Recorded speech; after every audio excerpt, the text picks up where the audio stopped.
नमस्कार, जय जोहार।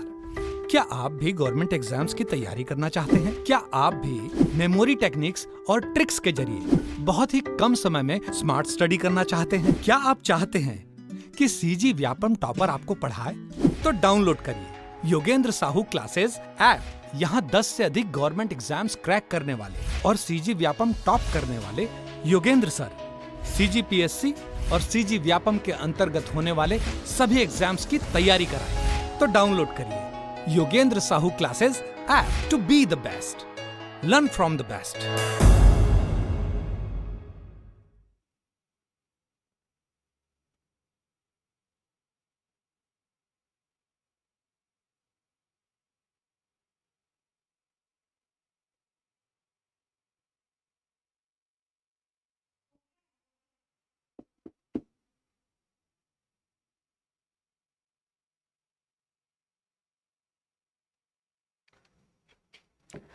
नमस्कार दोस्तों, स्वागत है आपका योगेंद्र साहू ऑनलाइन क्लासेस में। बहुत सारे बच्चों को संविधान कह ले, पॉलिटी कह ले, इंडियन कॉन्स्टिट्यूशन कह ले, इस विषय में काफ़ी कठिनाइयों का सामना करना पड़ता है। तो उसी का समाधान हम लेकर आए हैं। पूरा पॉलिटी हम एम लक्ष्मीकांत से आपको कवर करके देंगे। ये पूरी वीडियो सीरीज यूट्यूब पर फ्री चलेंगी। अगर आप इस पूरे सीरीज को देख ले तो यकीन मानिए आपका पॉलिटी पे एकदम स्ट्रांग होल्ड हो जाएगा।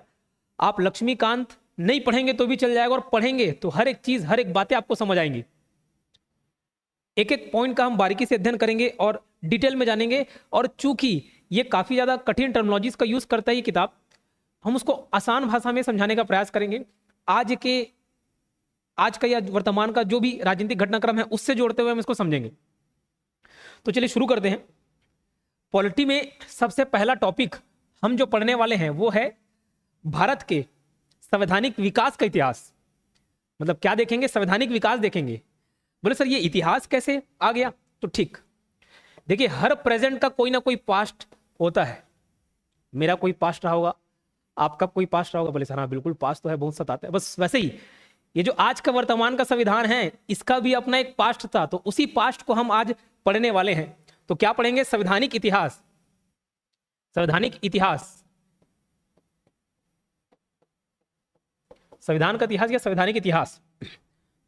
तो देखो हमारे यहां कौन रूल करने आया? ब्रिटिशर्स रूल करने आए। ये क्लासेस बाइलिंगुअल चलेंगी, दोनों माध्यम के बच्चों को चिंता करने की आवश्यकता नहीं है। ब्रिटिशर्स रूल करने आए। और अगर हम बात करें पहला प्रमुख युद्ध जो लड़ा 1757 का प्लासी का युद्ध, और यहां से अगर लगभग हम 1947 का डेट गिने तो 190 के आसपास साल होता है। लेकिन जो ब्रिटिशर्स का आगमन हुआ या ब्रिटिश कंपनी का आगमन हुआ वो हुआ 1600 में। कब? 1600 में। 1600 के आसपास ईस्ट इंडिया कंपनी बनी। ये एक ब्रिटिश कंपनी थी जो इंडिया में व्यापार करने आई थी। तो ये कंपनी है, इसको ब्रिटिशर नहीं समझना, ब्रिटिश सरकार नहीं समझना। ये क्या है? कंपनी है। क्या है? कंपनी। जैसे रिलायंस एक कंपनी है अंबानी साहब की, बस वैसे ये भी एक कंपनी। तो 1600 में ईस्ट इंडिया कंपनी भारत के साथ व्यापार करने आई। और ध्यान रखना 1600 से लगभग 1857 साल तक इसका शासन चलता है, जिसको हम लोग बोलते हैं कंपनीज रूल, कंपनी का शासन। कंपनीज रूल, कंपनी का शासन। बोले सर क्या इसके बाद कंपनी का शासन समाप्त हो गया? जी बिल्कुल सर। ऐसी क्या घटना हुई कि कंपनी का शासन समाप्त हो गया? घटना थी 1858 की क्रांति, 1857 की क्रांति। तो 1857 में जो क्रांति हुई उसने ये कंपनी के शासन को समाप्त कर दिया। अब क्यों किया, कैसे किया, ये हम आगे चल के देखेंगे। बट फिलहाल 1857 की क्रांति हुई। उसके बाद से मतलब 1858 से लेकर जब तक भारत देश आजाद नहीं हुआ, मतलब 1947 तक जो शासन चलता है इसको हम क्राउन्स रूल बोलते हैं। ताज का शासन। क्या बोलते हैं? क्राउन्स रूल, ताज का शासन, crowns rule, CROWNS, crowns rule, ताज का शासन। ठीक, तो आज का जो हमारा लेक्चर रहेगा वो कंपनीज रूल के बारे में रहेगा। मतलब हम 1600 से लेकर 1857 तक के इतिहास को देखेंगे और संवैधानिक इतिहास को देखेंगे, संविधान से जुड़े बातों को देखेंगे। ठीक, आप स्क्रीनशॉट लेते चल सकते हैं। यूट्यूब में आप स्क्रीनशॉट लेना अलाउ रहता है तो आप ले सकते हो, आपको अलग से नोट्स बनाने की जरूरत नहीं रहेगी। और एक बार ये पढ़ लिए, मैं बता रहा हूँ, गारंटी के साथ बोल रहा हूँ, लक्ष्मीकांत आपका पूरा खत्म। पूरा लक्ष्मीकांत आप घोल के पी जाएंगे अगर ये सारे सीरीज आप देखेंगे। चलो अब देखो, जब ये कंपनी का शासन चल रहा था तब हमको कौन कौन से कानून या कौन कौन से संवैधानिक विकास को पढ़ना है, इसके बारे में मैं आपको डिटेल में थोड़ा बताता हूं। ठीक है, हमको क्या क्या पढ़ना है। तो देखो, कंपनी जब यहां व्यापार करने आई, इतना पैसा कमा, इतना पैसा कमा, इतना पैसा कमा, बहुत पैसा कमाए। और ताकत का पर्यायवाची अगर आपसे पूछा जाए तो ताकत का पर्यायवाची है पैसा। अगर आपके पास पैसा है मतलब आप ताकतवर हैं, आप पैसे वाले हैं मतलब आप ताकत वाले हैं, ताकतवर हैं। धन का पर्यायवाची है, पैसे का पर्यायवाची है ताकत। ठीक, तो कंपनी जब इतना ज्यादा लाभ कमाने लगी, पैसा कमाने लगी, तो जो ब्रिटिश सरकार जो ब्रिटेन में थी, इंग्लैंड में थी, वहां की सरकार को, वहां के संसद को यह डर सताने लगा कि भैया ये लोग कहीं हमको ओवर पावर ना कर जाएं, हमको इस सत्ता से बेदखल ना कर दे, हम पर ये राज ना चालू कर दे करना। तो इसीलिए पहली बार 1773 का रेगुलेटिंग एक्ट लाया गया, रेगुलेटिंग एक्ट ऑफ 1773। शुद्ध हिंदी में जाए तो नियामक अधिनियम। तो 1773 का, या आप इंग्लिश में याद करें तो ही बेहतर होगा, रेगुलेटिंग एक्ट। 1773 का रेगुलेटिंग एक्ट हमको पढ़ना है। क्या पढ़ना है? 1773 का रेगुलेटिंग एक्ट। अब इसके बाद 2 और 3 को छोड़ के मैं बताता हूं, 20 साल में इसकी समीक्षा की जानी थी। 20 साल में एक नया कानून आने वाला था। तो 1773 के बाद 1793 का चार्टर एक्ट, चार्टर को हिंदी में भी चार्टर ही लिखना है, चार्टर एक्ट। क्या? Charter act. और अगर एकदम शुद्ध हिंदी में जाना तो अधिकार पत्र, लेकिन वो ना लिखे, चार्टर ही समझे तो ज्यादा बेहतर है। फिर 1793 में 20 साल जोड़ेंगे आप, 1813, फिर 1833, देन 1853। अब उसके बाद जब से ये 57 की क्रांति होती है, उसके बाद कहानी खत्म हो जाती है। तो इसका पूरा हमको चार्टर एक्ट पढ़ना है। बोले सर ये रेगुलेटिंग एक्ट और चार्टर एक्ट में डिफरेंस क्या है? कुछ खास डिफरेंस नहीं है, बस शब्द का डिफरेंस है। रेगुलेटिंग एक्ट मतलब कंट्रोल करने से रिलेटेड कानून था, और चार्टर का मतलब होता है अधिकार पत्र। बोले अधिकार पत्र क्या? तो ये अधिकार पत्र मिलता था किसको? कंपनी को। किसके तरफ से? ब्रिटिश सरकार की तरफ से। तो शब्द पे आप मत जाइए, बट फिर भी बच्चों का कंफ्यूजन होता है, सर ये रेगुलेटिंग एक्ट इसको काहे नहीं बोले? एक शाब्दिक अर्थ मैंने बता दिया, ये कंट्रोल करने के लिए था और ये अधिकार था, अधिकार पत्र। चार्टर मतलब होता है, शाब्दिक दृष्टि से देखें तो अधिकार पत्र। ठीक है, अब ये कुछ नहीं, ये एक्ट के ऊपर संशोधन पे संशोधन करते गए, उसमें थोड़े बहुत चेंजेस करते गए, नया नियम बनाते चले गए। बात के नाम को रेगुलेटिंग एक्ट ना बोल के चार्टर एक्ट बोल दिया है। सर ये 2 सेक्शन क्यों छोड़े हैं? तो 1773 के रेगुलेटिंग एक्ट के बाद और 1793 का चार्टर एक्ट से पहले 2 घटनाएं हमको और देखनी है, 2 बातों को और जिक्र करना है। पहला होता है 1784 का पिट्स इंडिया एक्ट। 1784 का Pitt's India act, Pitt's India act, Pitt's India act. बोले सर ये पिट्स कौन है? तो पिट्स वहां पे उस समय इंग्लैंड के क्या थे? प्राइम मिनिस्टर थे। इंग्लैंड के क्या थे? ब्रिटेन के क्या थे? प्राइम मिनिस्टर थे। विलियम पिट, विलियम पिट नाम था। ठीक, बहुत पिटता था सबको। 1784 का पिट्स इंडिया एक्ट किसके नाम पे पड़ा? विलियम पिट के नाम पे पड़ा। और उसके बाद 1786 का एक्ट, एक्ट ऑफ 1786, 1786 का अधिनियम, एक्ट ऑफ 1786, 1786 का अधिनियम। ये हमको पूरे 7 कानून, नियम कानून हमको देखने हैं और विस्तार से इस पर चर्चा करेंगे। आज आपकी सारी कंफ्यूजन दूर हो जाएगी, एक एक करके समझने का प्रयास करेंगे। आज कि वर्तमान की स्थिति से कंपेयर करते हुए मैं आपको बताते चलूंगा। ठीक है, तो इतना सारा नियम कानून हमको अभी पढ़ना है और ये पूरा संवैधानिक विकास आपका क्लियर हो जाएगा। इसको नेक्स्ट लेक्चर में हम कवर कर लेंगे। तो सबसे पहले बात करते हैं 1773 के रेगुलेटिंग एक्ट के बारे में। 1773 का रेगुलेटिंग एक्ट, 1773 का रेगुलेटिंग एक्ट। ध्यान रखना, इसमें पहली बात जो आपको ध्यान रखनी है वो क्या, कि ये किसको रेगुलेट करने के लिए आई थी, किस पर कंट्रोल जमाने के लिए आई थी? ये भारत पे कंट्रोल करने के लिए नहीं था, भारत को कंट्रोल करने के लिए नहीं था। तो किसको कंट्रोल करने के लिए? ये आया था कंपनी को कंट्रोल करने के लिए। क्योंकि ये वो समय था जब ब्रिटिशर्स या ब्रिटिश सरकार कह ले, ये तनाव में आ गई थी, डिप्रेशन में आ गई थी। बोले यार ये कंपनी इतना फायदा कमा रहा है, इतना पैसे कमा रहा है, ये तो भैया हमको ही ओवरथ्रोन कर देगा। इसीलिए कंपनी को रेगुलेट करने के लिए 1773 का रेगुलेटिंग एक्ट लाया गया। 1773 का रेगुलेटिंग एक्ट, ये ध्यान रखेंगे। तो किसके लिए था ये? कंपनी को रेगुलेट करने के लिए था, इंडिया को रेगुलेट करने के लिए नहीं था। तो सबसे पहली बात जो 1773 का रेगुलेटिंग एक्ट में जाननी है, पॉइंट वाइज नोट डाउन करते चलना, पहला, दूसरा, तीसरा, चौथा। ताकि आपको चीजें याद रहें। सबसे पहला, इसके तहत बंगाल के गवर्नर को, हिंदी में भी गवर्नर है, बंगाल के गवर्नर को क्या बना दिया गया? गवर्नर जनरल बना दिया गया। गवर्नर जनरल बना दिया गया। बोले सर ये क्या? ये बोले तुम पुरुष नहीं हो, अब बोले क्या है? महापुरुष हो।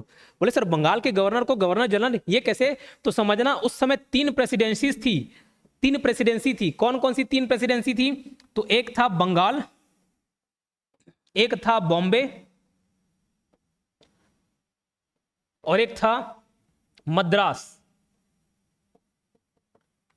बोले सर ये प्रेसिडेंसी क्या है? तो कुछ नहीं, जो भी ये ब्रिटिशर्स या ईस्ट इंडिया कंपनी जहां पे रूल कर रही थी ना, ये बंगाल प्रेसिडेंसी, ये मद्रास प्रेसिडेंसी, ये बंबई प्रेसिडेंसी, तो ये 3 अलग अलग क्षेत्र थे, वही प्रेसिडेंसी था, उनका क्षेत्र था, समझ लो उनका कार्य क्षेत्र था, उनका व्यापारिक क्षेत्र था।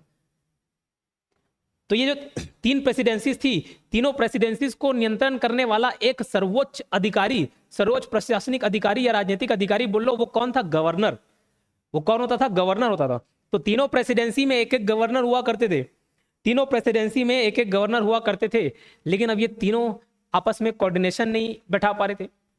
तो 1773 के रेगुलेटिंग एक्ट के तहत बंगाल के गवर्नर को गवर्नर जनरल बना दिया गया, मतलब उसके पद को ऊंचा कर दिया गया। बोले कि बाकी के जो 2 गवर्नर हैं ये किसके अधीन हो जाएंगे? बंगाल के गवर्नर जनरल के अधीन हो जाएंगे। तो उसके पद को बड़ा करना था, गवर्नर बोलते नहीं चलता, तो गवर्नर जनरल बोल दिया गया। तो बंगाल के गवर्नर को गवर्नर जनरल बोला गया। ठीक है, क्या बोला गया? गवर्नर जनरल बोला गया। क्या बोला गया? Governor general. और सॉरी, इस तरीके से पहले जो गवर्नर जनरल बने, फर्स्ट गवर्नर जनरल बने, उनका नाम था वॉरेन हेस्टिंग्स। क्या था? Warren Hastings. वॉरेन हेस्टिंग्स था बंगाल के पहले गवर्नर जनरल का नाम क्या था? वॉरेन हेस्टिंग्स था। ठीक, समझ आई बात? अब दूसरी बात जो आपको याद रखनी है, इसमें मेरे ख्याल से कोई डिफिकल्टी नहीं होगी, एक एक चीज एकदम आसानी से समझाते चल रहा हूं। थोड़ा सा आपका समय लगेगा, एक बार आप इन्वेस्ट करेंगे टाइम, आपका संविधान सुधर जाएगा। जीवन सुधरेगा नहीं सुधरेगा पता नहीं, बट संविधान सुधर जाएगा। आपका विषय, संविधान पे जो विषय है, ये आपका एकदम कंप्लीट क्लियर हो जाएगा।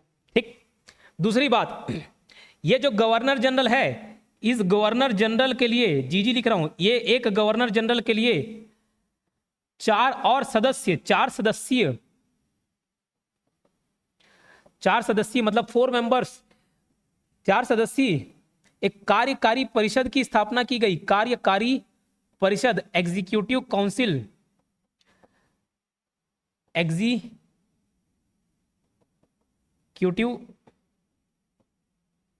काउंसिल, 4 सदस्य क्या? एग्जीक्यूटिव काउंसिल, कार्यकारी परिषद का निर्माण किया गया। अब बोले सर अब ये क्या है? अब यही लोगों को नहीं समझ आता, क्योंकि मैं खुद शुरुआत में जब पढ़ता था तो ये सब कुछ पल्ले ही नहीं पड़ता था। क्या कार्यकारी सदस्य, क्या करेंगे लोग, क्या काम है इनका? तो अब मैं आपको ये तकलीफ ना हो इसलिए इसको वर्तमान सिनेरियो से जोड़कर बताता हूं। अभी आप देखेंगे मोदी जी की सरकार है, मोदी जी प्राइम मिनिस्टर क्या अकेले पूरे देश को संभाल ले रहे क्या? नहीं। अकेले सारे विभाग को लेकर बैठे क्या? नहीं। मोदी जी के साथ उसके कैबिनेट मिनिस्टर्स हैं, मंत्रिमंडल है, जिनको अलग अलग विभाग मिला हुआ है। अगर छत्तीसगढ़ की बात करें, छत्तीसगढ़ में एक सीएम है, तो सीएम के पास सारे विभाग है क्या? नहीं। वित्त मंत्री ओपी चौधरी जी लेके बैठे हुए हैं, एजुकेशन मिनिस्टर किसी और को बनाया गया है, पंचायती राज नगरीय निकाय वाले मंत्री किसी और को बनाया गया है, गृह मंत्री कोई और है। तो सारे डिपार्टमेंट अलग अलग लोग संभाल रहे हैं। तो समझ लो ये जो गवर्नर जनरल था वो आज मोदी जी हैं, वो समझ लो क्या है? गवर्नर जनरल है। और जो 4 सदस्यीय कार्यकारी परिषद है, एग्जीक्यूटिव काउंसिल है, मतलब इसमें 4 मेंबर लोग रहेंगे, ये उसके कैबिनेट है, मंत्रिमंडल है। ऐसे कंपेयर करके देखोगे तो आप बिल्कुल समझ पाओगे। तो एक गवर्नर जनरल प्लस 4 सदस्यीय कार्यकारी परिषद, एग्जीक्यूटिव काउंसिल का निर्माण किया गया। मतलब अब जो भी फैसले लिए जाएंगे, जो नियम कानून बनाए जाएंगे, वो कौन बनाएगा? एक गवर्नर जनरल और 4 सदस्यीय जो और मेंबर हैं उन लोग मिलकर कोई भी नियम कानून बनाएंगे।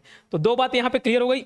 चलो ठीक, तीसरी बातें, इसी 1773 के रेगुलेटिंग एक्ट के तहत 1773 के रेगुलेटिंग एक्ट के तहत 1774 में कलकत्ता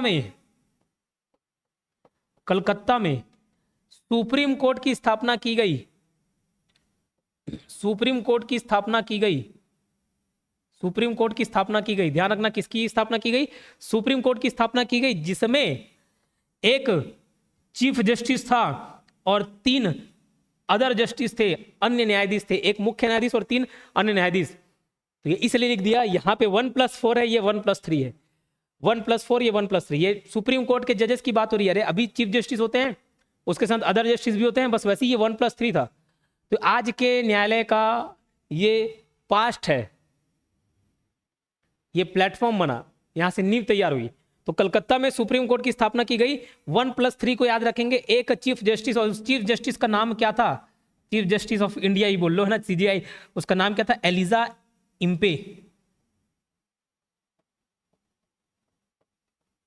एलिजा इम्पे। और सर बाकी के 3 का, बाकी 3 आपको याद नहीं रखना है, इंपॉर्टेंट नहीं। और फिर भी एकदम जिज्ञासा हो, इधर उधर खुजली हो रही हो, तो गूगल सर्च करके देख लेना, याद कर लेना। इसमें भी एक गवर्नर जनरल का नाम याद रखना, बाकी 4 सदस्य कौन थे उनको याद नहीं रखना है आपको। इतना क्लियर हो गया? तो ये 3 बातें याद रखेंगे। चौथी बात क्या? चौथी बात क्या? तो देखो, उस समय जो कंपनी थी वो तो पैसा कमा ही रहे थे, वो पैसा कमा रहे थे और भरपूर कमा रहे थे, लेकिन साथ ही साथ कंपनी अमीर बन रही थी, नहीं बन रही थी उसको छोड़ो, कंपनी के जो कर्मचारी थे वो बहुत ज्यादा अमीर बन रहे थे। बोले सर ये कैसे? इन लोग लेते थे घूस, इन लोग लेते थे उपहार। तो घूस बोल लो, घूस अच्छा शब्द नहीं लगा तो उपहार बोलिए, कि कुछ काम कराना रहता है। हम कहीं, आप भी जितने भी सरकारी नौकरी पाएंगे बाद में आप यही काम करेंगे, है ना? क्यों? क्योंकि हर किसी को दुख तकलीफ रहता है। भैया हम जाते थे गवर्नमेंट डिपार्टमेंट में, हम तो पैसा देते थे, पैसा दे काम कराते थे, अब हम भी वसूलेंगे पूरा। एक बार पोस्ट लग गया गलती से, वसूलेंगे।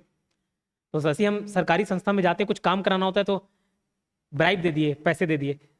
अब पैसा देना, घूस देना, ईगो हट कर देता, अरे अच्छा तुम मुझे घूस देगा, तो क्या गिफ्ट देने की प्रक्रिया रहती है कि कुछ लाया, दिवाली हो गया, मिठाई छोड़ दिए, गिफ्ट दे दिए, कुछ लेना है क्या, हाँ ये ले लो। तो बस वैसे ही कंपनी के कर्मचारी क्या करते थे? कंपनी के कर्मचारी गिफ्ट लेते थे, ब्राइब लेते थे। तो ध्यान रखना, कंपनी के कर्मचारियों के लिए, कंपनी के, ईस्ट इंडिया कंपनी, ईआईसी लिख रहा हूं, ईस्ट इंडिया कंपनी के कर्मचारियों पर गिफ्ट और ब्राइब ये प्रतिबंध लगा दिया गया। कोई उपहार नहीं और कोई घूस नहीं, पर क्या लगा दिया? प्रतिबंध। प्रतिबंध लगा दिए गए। क्या लगा दिए गए? प्रतिबंध लगा दिए। ईस्ट इंडिया कंपनी के कर्मचारियों पर गिफ्ट लेने और ब्राइब लेने संबंधी प्रतिबंध लगा दिए कि भैया कोई पकड़ाएगा तो फिर सोच लेना, बहुत छोटा ही होगा तुम्हारा। तो मेरे ख्याल से ये पहला वाला पॉइंट क्लियर हो गया होगा। आप चाहें तो इसका स्क्रीनशॉट ले सकते हैं, एकदम आराम से, इत्मीनान से 2 मिनट समय लेके इसको देख भी सकते हैं, याद कर सकते हैं।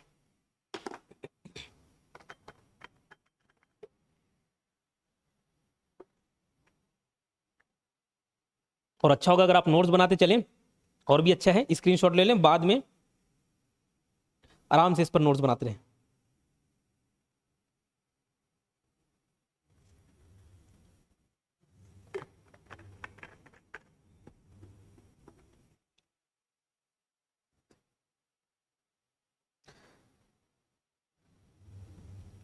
चलिए अब देखो, 1773 का रेगुलेटिंग एक्ट आया, इसके बाद 20 साल बाद फिर से कोई दूसरा अधिनियम आना था, मतलब 1793 का चार्टर एक्ट आना था। लेकिन उसके पहले ही हम एक पिट्स इंडिया एक्ट देखे। तो अब जानेंगे पिट्स इंडिया एक्ट क्या है। 1784 का पिट्स इंडिया एक्ट, पिट्स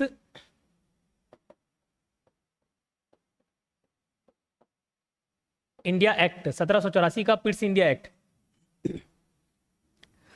1773 का रेगुलेटिंग एक्ट लाया तो गया, लेकिन जब ग्राउंड रियलिटी देखी गई तो भी ईस्ट इंडिया कंपनी का जो काम काज था उसमें कुछ ना कुछ खामियां थी।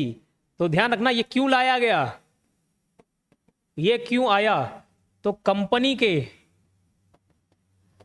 काम काज में अभी भी क्या थी? खामियां थी। अभी भी क्या थी? खामियां थी। इसी को दूर करने के लिए, इसी को दूर करने के लिए क्या लाया गया? पिट्स इंडिया एक्ट लाया गया। अब इसमें ध्यान रखना, यहां एक पॉइंट जो आप याद रखेंगे, दोहरा शासन प्रणाली। ठीक है, यहां पे दोहरा शासन प्रणाली चालू हुआ। बोले ये सब तो सर हम 1919 में पढ़ते थे, 1919 में नहीं। एक दोहरा शासन प्रणाली यहां पे भी आई थी। कैसे? अभी बताता हूं। दोहरा शासन प्रणाली,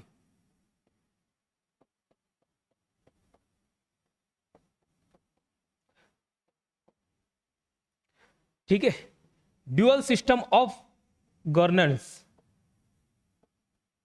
ड्यूअल सिस्टम ऑफ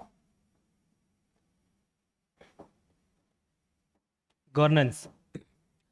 अब ये दोहरा शासन क्या था? एक शासन चल रहा था किसका? ब्रिटिश सरकार का।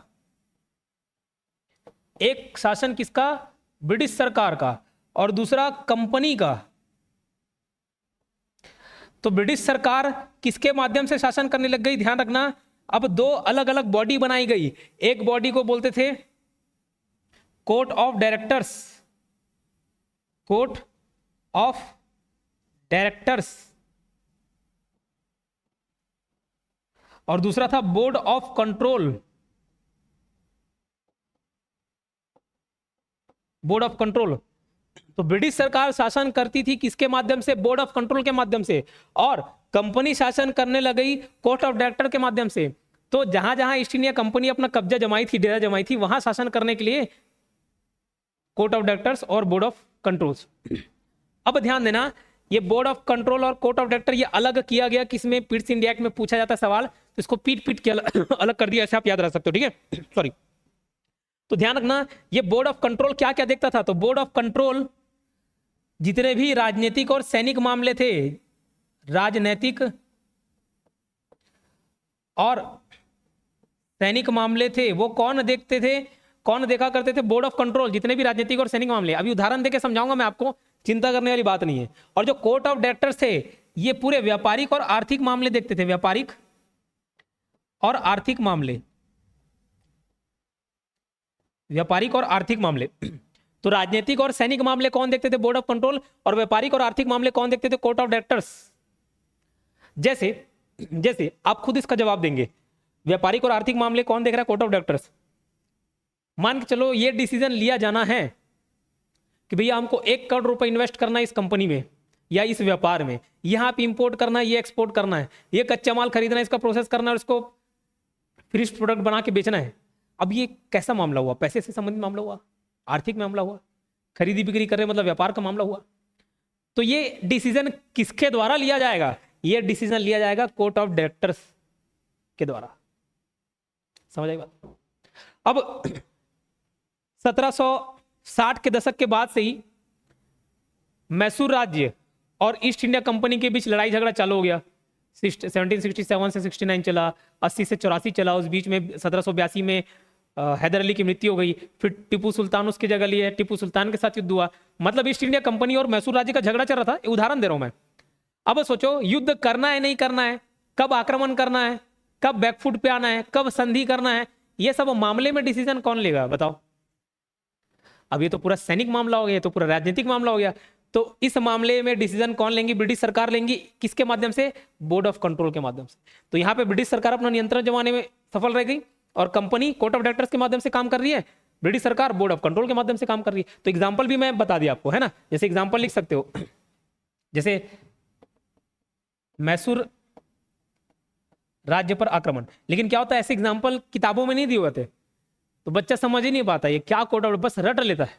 लेकिन अभी ये पूरे कंसेप्ट्स को समझाने की जिम्मेदारी किसकी? योगेंद्र सर की है। तो आप निश्चिंत हो सकते हो। तो मैसूर राज्य पर आक्रमण, इससे संबंधित डिसीजन कौन लेगा? ये एग्जाम्पल के लिए ना, एग्जाम्पल लिख लेना। और जैसे इन्वेस्टमेंट करना है, कहीं पे इन्वेस्टमेंट करना है, इंपोर्ट एक्सपोर्ट करना है, इंपोर्ट एक्सपोर्ट करना है, कौन देखेगा? कोर्ट ऑफ डायरेक्टर्स इस संबंधी डिसीजन लेगा। ठीक है। तो ये 1784 का पिट्स इंडिया एक्ट था। उम्मीद है आपको समझ आया होगा। अब हम बात करेंगे एक्ट ऑफ 1786, 1786 का अधिनियम, अधिनियम एक्ट ऑफ 1786, एक्ट ऑफ 1786। अब देखो, ये मैं व्यवहारिक बात बताता हूं, प्रैक्टिकल बात बताता हूं। ये अधिनियम क्यों लाया गया? 1784 का अधिनियम क्यों लाया गया, इस पर बात कर लिए। 1773 का रेगुलेटिंग एक्ट क्यों लाया गया, इस पर भी बात कर लिए। अब बात करेंगे ये एक्ट काहे लाया गया। 20 साल बाद आना था ना, और जो सुधार करना था वो तो हम किस पे कर लिए सुधार? 1784 में पिट्स इंडिया एक्ट के तहत सुधार कर लिए। फिर इसकी क्या जरूरत पड़ गई और सुधार करने की? तो देखो, ये केवल और केवल ध्यान रखना किसके लिए लाया गया था? कॉर्नवालिस के लिए। कॉर्नवालिस से गवर्नर जनरल थे, 1786 से 93 तक का इनका शासनकाल है, कॉर्नवालिस। तो ये केवल और केवल किसके लिए लाया गया था? कॉर्नवालिस के लिए लाया गया था। बोले सर कॉर्नवालिस के लिए कैसे? अब ऐसे किताब में नहीं लिखना, ये आपको व्यवहारिक बात बता रहा हूं। तो कॉर्नवालिस उस समय के तेज तर्रार नेता थे, लीडर थे। उन्होंने ये डिमांड किया कि भैया मेरे को चाहिए एक्स्ट्रा पावर, मेरे को क्या चाहिए? Extra power. तो कॉर्नवालिस की डिमांड क्या थी? इसकी मांग थी कि मुझे क्या चाहिए? एक्स्ट्रा पावर चाहिए। बोले सर एक्स्ट्रा पावर कैसे दें आपको? तो ध्यान रखो, इसके अंदर की मेन बातें मैं आपको बताता हूं। जो 1+4 मेंबर लोग थे ना, 1+4 मतलब एक गवर्नर जनरल हुआ करता था और 4 और कार्यकारी सदस्य के मेंबर रहते थे। कोई डिसीजन लेना है तो इन लोग बहुमत से लेते थे, मेजोरिटी जो बात बोला वो डिसीजन लेंगे। लेकिन कॉर्नवालिस बोला कि ऐसे मैं कोई डिसीजन लूंगा और बहुत ज्यादा इंपॉर्टेंट होगा, तुरंत तत्काल मुझे डिसीजन लेना होगा। उस समय इन लोग पास नहीं किए कोई बिल, तो तब लाया गया कि ऐसे इमरजेंसी सिचुएशन में मुझे एक्स्ट्रा पावर चाहिए। और एक्स्ट्रा पावर क्या? ये मेजोरिटी गई भाड़ में, मैं जो बोला वही फाइनल। तो 1786 के अधिनियम के तहत गवर्नर जनरल को पावर दिया गया कि वो अपने कार्यकारी सदस्य के मेंबर्स के खिलाफ जा सकता है और कोई भी डिसीजन दे सकता है, उसकी बात माने या ना माने। ठीक, तो जो एग्जीक्यूटिव काउंसिल के मेंबर थे, कार्यकारी परिषद के जो मेंबर थे, उनके खिलाफ जाकर भी डिसीजन लिया जा सकता था। उनके खिलाफ भी डिसीजन, उनके खिलाफ मतलब वो जिस पे एग्री नहीं किया ना, तुम एग्री हो मत हो उससे कोई लेना देना नहीं, मेरे को डिसीजन देना है मतलब देना है। एग्जीक्यूटिव काउंसिल के खिलाफ भी डिसीजन दिया जा सकता था, निर्णय लिया जा सकता था। ये पावर मिला किसमें? 1786 के अधिनियम में। किसको? गवर्नर जनरल को। तो कॉर्नवालिस की स्पेशल डिमांड थी, भैया मेरे को मिलेगा तो मैं आऊंगा काम करूंगा, नहीं फिर नहीं करूंगा। ऐसे तो चोचले थे किसके? कॉर्नवालिस के। तो मेरे ख्याल से उम्मीद है 1786 वाला अधिनियम आपको पूरा क्लियर हो गया होगा। ठीक, और एक महत्वपूर्ण सुधार किया गया। बोले ये लड़ाई झगड़ा होता है, लड़ाई झगड़ा होता है, सबको मेरे को कोऑर्डिनेट करना है। जो स्थली सेना है उनको कोऑर्डिनेट करना है। अब उस समय वायु वाला तो कंसेप्ट था नहीं, स्थली था, जली था, जल सेना थी, थल सेना थी। तो जैसे अभी, अच्छा इसको मैं समझ लो इमरजेंसी से कंपेयर कर सकता हूं। इमरजेंसी आज के वर्तमान की स्थिति में अगर आप देखोगे इमरजेंसी पावर्स मिलते हैं। 3 इमरजेंसी हम बात करेंगे आगे, नेक्स्ट कोई टॉपिक रहेगा तो 352, 356, 360, ये 3 आर्टिकल में 3 अलग अलग प्रकार के इमरजेंसीज के बारे में बात किया गया है। इसमें स्पेशल पावर मिल जाता है प्रेसिडेंट को, संसद को। राज्य सूची पर भी केंद्र कानून बना सकती है, संसद कानून बना सकती है। ऐसे बहुत सारे इमरजेंसी केसेस में पावर मिलते हैं। तो बस इमरजेंसी से इसको कंपेयर कर सकते हो। इमरजेंसी सिचुएशन में ये एक्स्ट्रा अपना दिमाग लगा सकता है, अपना काम कर सकता है। दूसरा, जैसे प्रेसिडेंट सर्वोच्च कमांडर होता है कि नहीं होता? सर्वोच्च कमांडर होता है कि नहीं? मतलब तीनों सेनाओं का अध्यक्ष कौन है? प्रेसिडेंट है। हमारे यहाँ अगर संविधान में आप आगे पढ़ेंगे तो ये जानेंगे, और नहीं जानते हो तो कोई बात नहीं। बस वैसे ये जो गवर्नर जनरल है, ये जो गवर्नर जनरल है, इसको कमांडर इन चीफ भी बोला गया। अब ये क्या है? कमांडर इन चीफ होगा।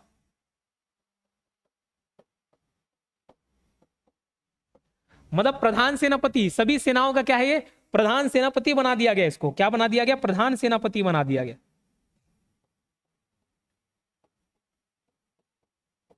प्रधान सेनापति बना दिया गया। क्लियर? तो ये 1786 का अधिनियम में आपको जानना था, चाहे तो आप स्क्रीनशॉट ले सकते हैं। इसके बाद 1793 में केवल एक ही पॉइंट हमको याद रखना है, एक ही पॉइंट याद रखना है। ठीक है, एक ही पॉइंट याद रखना है। तो ये स्क्रीनशॉट ले लिया, चलो आगे बढ़ते हैं। अब हमको देखना है 1793 का चार्टर एक्ट। चार्टर को भी हिंदी में चार्टर ही बोला जाता है, चार्टर एक्ट, चार्टर अधिनियम। इसमें कुछ नहीं किए, जो मोनोपोली मिली थी। बोले सर ये मोनोपोली क्या आ गया? मैं आपको एक बात बताता हूं। 1600 में जब ये ईस्ट इंडिया कंपनी आई, रूल कर रही थी, उस समय वहां महारानी थी, ब्रिटिश की महारानी। तो जो ब्रिटिश की महारानी थी वो 15 साल के लिए बोले कि 15 साल के लिए तुमको एकाधिकार मिल गया, मोनोपोली मिल गया। बोले सर मोनोपोली किस चीज का? कि ब्रिटेन से सिर्फ एक ही कंपनी रहेगी जो इंडिया में व्यापार करेगी। मोनोपोली मतलब ये नहीं कि सिर्फ ब्रिटिश की कंपनी इंडिया के साथ व्यापार करेगी, दूसरे देश का से कोई क्या लेना देना। ये था कि ब्रिटिश से कोई और दूसरी कंपनी तुम्हारे टक्कर में नहीं जा पाएगी, फिर तुम ही लोग के बीच कंपटीशन होगा।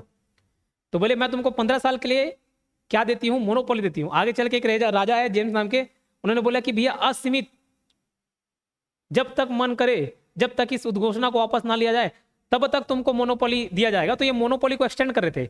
इसका मतलब ये था कि ब्रिटेन से तुम्हारे और कोई कॉम्पिटिटर, दूसरा कॉम्पिटिटर नहीं खड़ा होगा। कोई और देश से आ जाए वो अलग बात है, लेकिन ब्रिटेन से नहीं आएगा। तो एक ही कंपनी भारत के साथ व्यापार करेगी, वो कौन थी? East India company. समझ आई बात? तो जो मोनोपोली मिला था ईस्ट इंडिया कंपनी को, इसको 20 साल के लिए और बढ़ा दिया गया। ठीक है, 20 साल के लिए और बढ़ा दिया गया है ना। अब बात करेंगे पांचवा 1813 का चार्टर एक्ट। 1813 का चार्टर एक्ट। अब इसमें एकदम पॉइंट वाइज चीजें आप नोट डाउन करते चलेंगे और बहुत ही आसान तरीके से आपको याद हो जाएगा। देखो 1813, अब जैसे जैसे मैं आगे बढ़ते जाऊंगा वैसे वैसे आपको कंफ्यूजन होते चलेगा।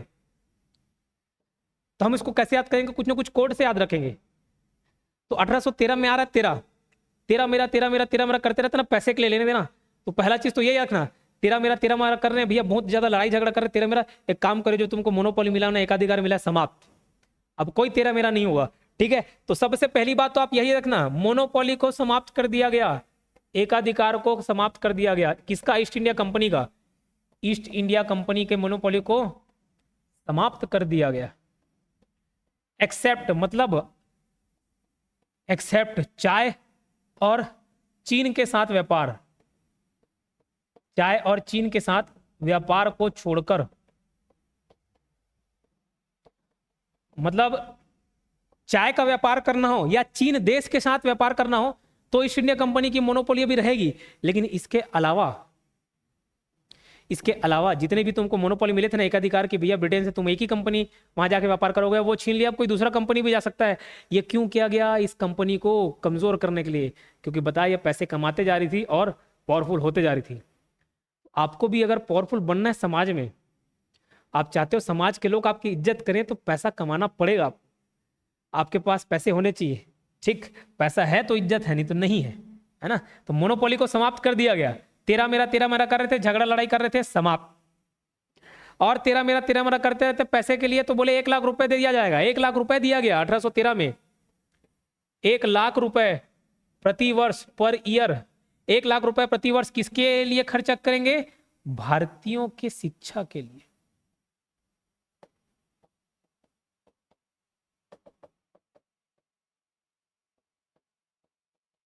भारतीयों की शिक्षा के लिए 1 लाख रुपए प्रति वर्ष खर्चा करने की बात की गई। 1 लाख रुपए प्रति वर्ष, पर ईयर, भारतीयों के शिक्षा के लिए खर्च करने का प्रावधान दिया गया। मतलब 1 लाख रुपए खर्च करेंगे। बोले सर बस 1 लाख? अरे उस टाइम के लिए बहुत था। और तेरा मेरा कैसे होता है? जैसे दो अलग अलग धर्म के लोग आमने सामने आ जाएं तो तेरा धर्म अच्छा, मेरा धर्म अच्छा, तुम्हारा बेकार, ऐसे चलता है। तो तेरा मेरा से याद रखना। ईसाई मिशनरियों को भारत आने की अनुमति मिली और भारत में प्रचार प्रसार करने की अनुमति मिली। ठीक है, तो ध्यान रखना, ईसाई मिशनरी। बोले सर ईसाई मिशनरी क्या है? जो ईसाई धर्म का प्रचार प्रसार करे। ईसाई मिशनरियों को भारत आने का या भारत में प्रचार प्रसार करने की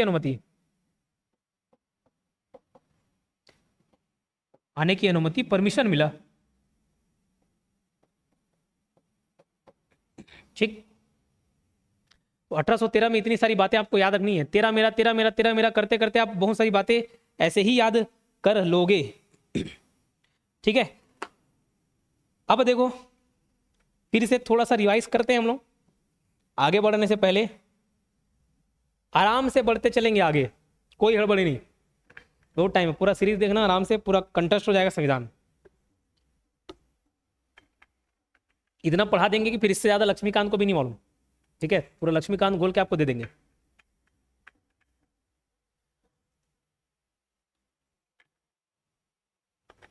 क्या क्या पढ़े? यहां पे व्यापार करने आई कौन? East India company. कौन आई? ईस्ट इंडिया कंपनी आई। 2 भागों में हम संवैधानिक इतिहास को देखते हैं या संवैधानिक विकास को देखते हैं। एक 1600 से 1857 तक और 1858 से 1947 तक। आज का लेक्चर हमारा कंपनीज रूल पर आधारित है। इस पीरियड को कंपनीज रूल बोला जाता है, कंपनी का शासन। इस पीरियड को क्राउन्स रूल बोला जाता है, ताज का शासन। कंपनीज रूल में हमको लाइन से 7 अधिनियम देखने हैं। हर 20-20 साल में एक अधिनियम आना था, एक एक्ट आना था, एक चार्टर आना था। 1773 का रेगुलेटिंग एक्ट, 20 साल बाद 1793 का चार्टर एक्ट आना था, 20 साल बाद 1813 वाला आना था, फिर 33 आना था, फिर 53 आना था। वैसे इधर हम लोग 6 ठोक देखेंगे। एक भारत शासन अधिनियम देखेंगे और एक काउंसिल परिषद अधिनियम देखेंगे, council act, Indian governance act और इंडियन काउंसिल एक्ट। ये दो अलग अलग यहाँ पे भी हम लोग पढ़ेंगे, बट फिलहाल इसकी बात करता हूं मैं।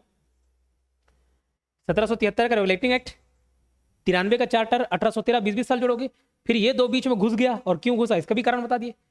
सबका कारण देखते हैं, लाने का कारण क्या था। 1773 का रेगुलेटिंग एक्ट लाने का कारण था कि कंपनी पर नियंत्रण स्थापित किया जाए, कंपनी पर कंट्रोल बनाया जाए। जो भी आपके जीवन में ज्यादा आपको परेशान कर रहा है, तो समझ लो ज्यादा पावरफुल होने की कोशिश कर रहा है, उसको कंट्रोल करने की बारी आ गई। 1784 का पिट्स इंडिया एक्ट लाया गया, यहाँ पे थोड़ा कामकाज में कमी थी, उसको दूर करने के लिए। 86 का एक्ट स्पेशली कॉर्नवालिस बोलवाया कि भैया मेरे लिए पास करो, तो मेरे को एक्स्ट्रा पावर चाहिए और सैन्य कमांडर होना मांगता मुझे, बोले ठीक है। 93, 13 ये सब तो आना ही था। 1773 के रेगुलेटिंग एक्ट के तहत क्या किए, बंगाल के गवर्नर को गवर्नर जनरल बना दिए गए, और ये तीनों गवर्नर के ऊपर था गवर्नर जनरल, सब इसको रिपोर्ट करेंगे, किसके, बंगाल को, गवर्नर जनरल को। पहला गवर्नर जनरल कौन, वॉरेन हेस्टिंग्स था, ठीक है, कौन था, वॉरेन हेस्टिंग्स। फिर ध्यान रखना, पहला गवर्नर जनरल, एक गवर्नर जनरल प्लस 4 सदस्यीय कार्यकारी परिषद का गठन किया गया, एग्जीक्यूटिव काउंसिल का गठन किया गया, किस एक्ट के तहत, रेगुलेटिंग एक्ट के तहत। 1774 में कलकत्ता में सुप्रीम कोर्ट की स्थापना की गई। 73 नहीं, एक्ट पूछे कौन से एक्ट के तहत कलकत्ता में सुप्रीम कोर्ट की स्थापना की गई, 1773 के एक्ट के तहत। लेकिन कब, तो 1774 में। ये 1+3 था, ये 1+4 है, ये 1+3 है। 1 जो चीफ जस्टिस है वो, उसका नाम क्या था, एलिजा इम्पे, और 3 अदर जजेस थे। फिर ईस्ट इंडिया कंपनी कर्मचारी लोग ये गिफ्ट और ब्राइब ले लेके बहुत अमीर बन जा रहे थे, इस पर प्रतिबंध लगा दिए, बोले कि अब भैया पकड़ाओगे तो बहुत मार खाओगे। 1784 का पिट्स इंडिया एक्ट क्यों लाया गया, कि काम काज में अभी भी कुछ खामियां थी, उसको दूर करना है। बोला ठीक है, तो यहीं पे दोहरा शासन प्रणाली किए लाए, बोले भैया तुम ज्यादा ये राजनीतिक हस्तक्षेप मत करो, सैनिक मामले तुम मत देखो, उसके लिए हम एक बॉडी गठन कर रहे हैं। उस बॉडी का नाम क्या था, बोर्ड ऑफ कंट्रोल। और एक दूसरी बॉडी कोर्ट ऑफ डायरेक्टर्स, तो कोर्ट ऑफ डायरेक्टर्स के माध्यम से कंपनी रूल कर रही थी, और बोर्ड ऑफ कंट्रोल के माध्यम से ब्रिटिश सरकार वहां से नियंत्रण स्थापित कर रही है। उदाहरण भी दिया, जैसे मैसूर राज्य पर आक्रमण करना, डिसीजन कौन लेगा, ये लेगी, बोर्ड ऑफ कंट्रोल लेगी।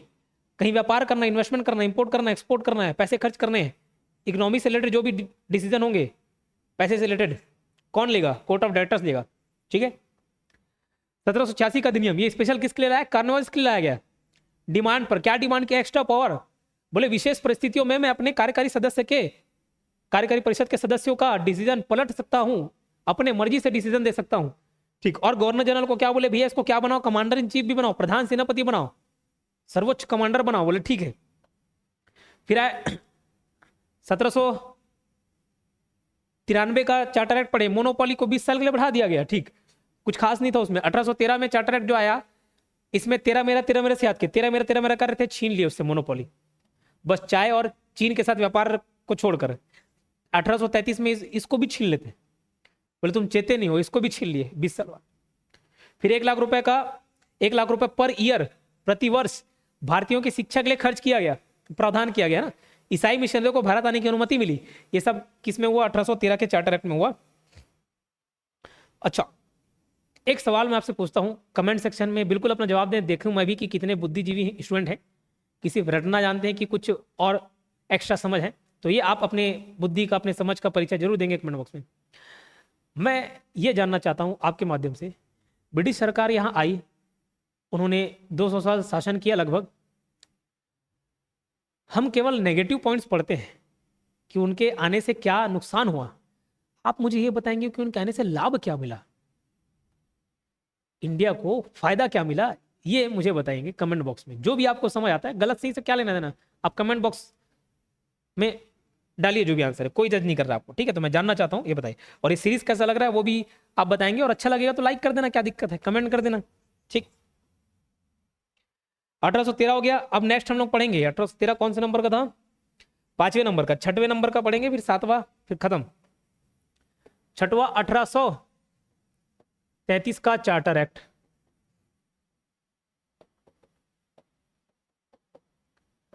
अब ध्यान देना, इसमें सबसे पहले जो चाय और चीन वाला मोनोपोली को भी समाप्त कर दिया गया। क्या हो गई, ये भी समाप्त हो गई, बोले भैया अब कोई तुमको कुछ काम नहीं करना है। और ध्यान रखना, कंपनी में जो पद होते थे, कंपनी के पद में नियुक्ति संबंधी पहले बहुत सारे भेदभाव होते थे। कैसे भेदभाव बता रहा हूं, कोई 2 लोग इंटरव्यू के लिए आया, जॉब में रखना है, अरे बोले तुम काले हो, निकलो बाहर, अंदर ही मत आना, तो काले गोरे में भेदभाव किया जाता था। इंडिया में भी काले गोरे में भेदभाव, मतलब कोई गोरा इंडियन है उसको रख लेंगे, कोई छोटा मोटा काम दे दिए, और काला है तो भगा देंगे। और इंडिया और इंग्लैंड वाला आया, मतलब कोई एक यूरोपियन और कोई एक इंडियन आया, तो इंडियन को भगा देते, तो यूरोपियन को रख दिए। ठीक, तो एक इस चार्टर एक्ट में एक प्रावधान ये भी लाया गया था कि किसी भी कारण से कोई भी भेदभाव नहीं किया जाएगा। किसके लिए? नियुक्ति के लिए। तो कंपनी के पद में नियुक्ति के संबंध में कोई भी भेदभाव समाप्त कर दिया गया। सारे भेदभाव क्या कर दिए? समाप्त कर दिए। कोई डिस्क्रिमिनेशन नहीं। Discrimination on the basis of caste, discrimination on the basis of sex, discrimination on the basis of creed, origin, किसी भी बेसिस पर, कलर, जन्म स्थान, सारे आधार पर भेदभाव समाप्त कर दिए हुए। बोले किसी के साथ कोई भेदभाव नहीं करना है। तो कंपनी के पद में नियुक्तियों संबंधी जितने भी भेदभाव थे उसको क्या कर दिया गया? उसको क्या कर दिया गया? समाप्त कर दिया गया। ठीक है। और ध्यान रखना, विधान परिषद की स्थापना की गई। बोले सर विधान परिषद क्या? ठीक, कंपनी के विधान परिषद मतलब सेंट्रल लेजिस्लेटिव काउंसिल की स्थापना की गई। किसकी स्थापना की गई? Central legislative council. अब कई बच्चे बोलेंगे कि सर ये तो 1853 में पढ़े, आप 33 में पढ़ा दे रहे हो। तो ध्यान देना, यही विधान परिषद का पुनर्गठन किया गया था। तो कभी कभार 1833 वाली किताब पॉइंट को छोड़ देते हैं, इस कारण बच्चों को दिक्कत आती है। यही केंद्रीय विधान परिषद था, उसका पुनर्गठन किया गया, जिसको भारतीय विधान परिषद बोल दिया गया। तो 1853 में आया था। ठीक है, था यही सिस्टम, इसको पुनर्गठन किया, रीऑर्गेनाइजेशन किया। जैसे एक बच्चे ने डाउट पूछा था मुझसे कि सर पहला भाषाई आधार पर तो आंध्र प्रदेश बन चुका था राज्य। भाषाई आधार पर राज्य बनने वाला पहला राज्य कौन था? तो आंध्र प्रदेश था। फिर जब राज्यों का पुनर्गठन किया, वो 1953 में बन चुका था। जब राज्यों का पुनर्गठन किया गया तो फिर एक बार 1956 में क्या बना दिया? आंध्र प्रदेश बना दिए। तो ये दो बार अलग अलग क्यों? एक बार 1953 में हो गया था, 1956। तो ये डाउट बच्चे का था। तो पुनर्गठन किया गया था आंध्र प्रदेश में, और छोटे मोटे जो तेलंगाना वाले एरिया थे उसको भी डाल दिए गए, पुनर्गठन किया गया था। तो वैसे ही केंद्रीय विधान परिषद की स्थापना की गई। केंद्रीय विधान परिषद की स्थापना की गई। Establishment of central legislative council. अब इसको मैं आज के साथ कंपेयर करके बताता हूं।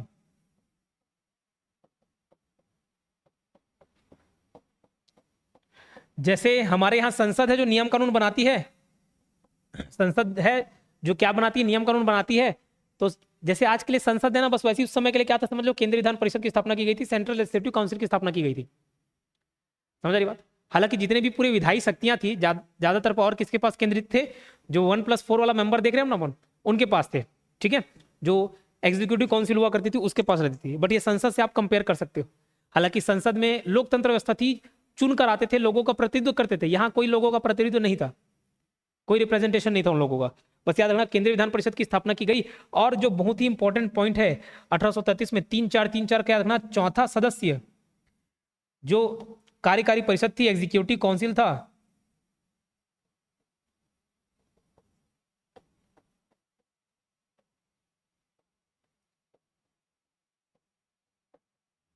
एग्जीक्यूटिव काउंसिल में, कार्यकारी परिषद में चौथा सदस्य लेकर आया गया। चौथा सदस्य, फोर्थ मेंबर, चौथा सदस्य, जिसको हम लॉ मेंबर बोलते हैं, कानूनी सदस्य, कानून सदस्य, लॉ मेंबर।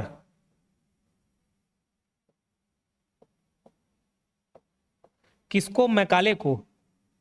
चौथा सदस्य किसको लेके आया गया? मैकाले को, कानूनी सदस्य मैकाले। ठीक है, अंग्रेजी में स्पेलिंग ऐसे कुछ है, मैकाले। ठीक है, मैकाले।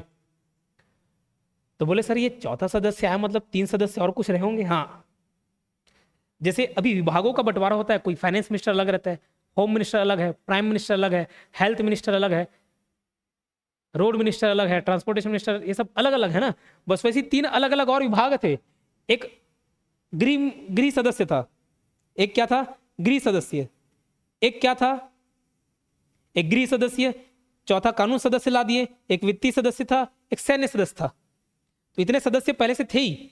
चौथा सदस्य किसको ला दिया गया? कानून सदस्य के रूप में मैकाले को ला दिया गया। तो बाकी 3 सदस्यों को नहीं पढ़ना है, बस आपके ध्यान के लिए। फिर डाउट आता सर चौथा था तो फिर ये पीछे के 3 कौन है? तो जो प्रशासन का काम देखते थे वो सैन्य सदस्य थे, फिर आपका गृह सदस्य बताया, वित्त सदस्य बताया, और ये कौन सा था? कानून सदस्य, लॉ मेंबर। किसको? मैकाले को। यही मैकाले आगे चल के इंडियन पिनल कोड का, आईपीसी का जन्म का कारण बना? कौन? मैकाले। इतनी सी बात समझ आई? तो ये 1833 के चार्टर एक्ट के बारे में है। अब 1853 में एक दो बातें हैं और पूरी कहानी आपकी समाप्त हो जाएगी।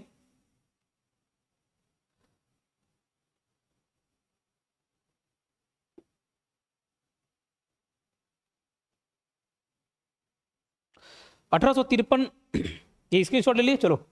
1853 का जो चार्टर एक्ट है उसमें बस दो ही बातें आपको याद रखनी है।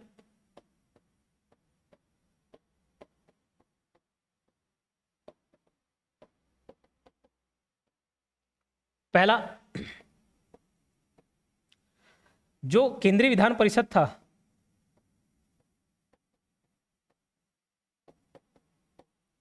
इसका पुनर्गठन किया गया, reorganisation of central legislative council, पुनर्गठन किया गया। ठीक, विधि बनाने के लिए अलग लोग डाल दिए। और ध्यान रखना, आईसीएस, इंडियन सिविल सर्विसेज, भारतीय सिविल सेवा, Indian civil services, ICS, ICS के लिए कॉम्पिटिटिव एग्जाम्स चालू किए गए। पहले ऐसी बना दिए सिफारिश पर, अब बोले नहीं भैया प्रतियोगी परीक्षाएं चालू होंगी। तो ये कब हुआ था? 1853 के चार्टर एक्ट के तहत हुआ था। आईसीएस के लिए खुली प्रतियोगिता या कॉम्पिटिटिव एग्जाम्स चालू किए गए। ठीक है, तो ये पूरा कंपनी का रूल था, समझ लो। कंपनी के रूल के अंतर्गत रहते हुए जितने भी नियम कानून पास किए गए उसको हमने पढ़ा। अब अगली क्लास में हम लोग 1858 से लेकर पूरा 1947 के बीच में जो नियम कानून आए, जो आज के संविधान की नींव तैयार की है, इसके बारे में हम लोग पूरा पढ़ेंगे। तो आज के संविधान की नींव कैसे तैयार हुई, इसके लिए एक लेक्चर तो हम कवर करा लिए, एक दूसरा हिस्सा भी आएगा, तब आपको समझ आ जाएगा कि ठीक है आज का जो हमारा संविधान कैसे बना। क्योंकि यही सब चीज़ों से हम लोगों ने टापा हुआ है। 1935 का जो इंडियन गवर्नेंस एक्ट था, भारत सरकार अधिनियम 1935, यहाँ से बहुत सारी बातें टापी गई हैं, 70% वहीं से। तो इधर उधर से कॉपी पेस्ट मार के हमारा अपना संविधान, मतलब जो जो अच्छा लगा, जो जो काम का लगा, हमारे हिसाब से लगा, सबको कॉपी पेस्ट किए, कुछ एक्स्ट्रा एफर्ट डाले, मिर्च मसाला डाले, हमारा भारतीय संविधान रेडी। काफ़ी गहन अध्ययन किया गया, लगभग 3 साल इसमें लगा संविधान निर्माण करने में। तो ऐसा नहीं कि कॉपी पेस्ट कर दिए तो एकदम आसान था, अपने हिसाब से इसको एडजस्ट करके हमारे संविधान निर्माताओं ने भारतीय संविधान का निर्माण किया। ये सेशन कैसा लगा ये जरूर बताएंगे, और अगर ये मेहनत आपको अच्छा लगा तो बिल्कुल लाइक करिएगा, कमेंट करिएगा और अपने दोस्तों के साथ शेयर करिएगा। चैनल सब्सक्राइब करना नहीं भूलेंगे। मिलते हैं और किसी वीडियो में। धन्यवाद।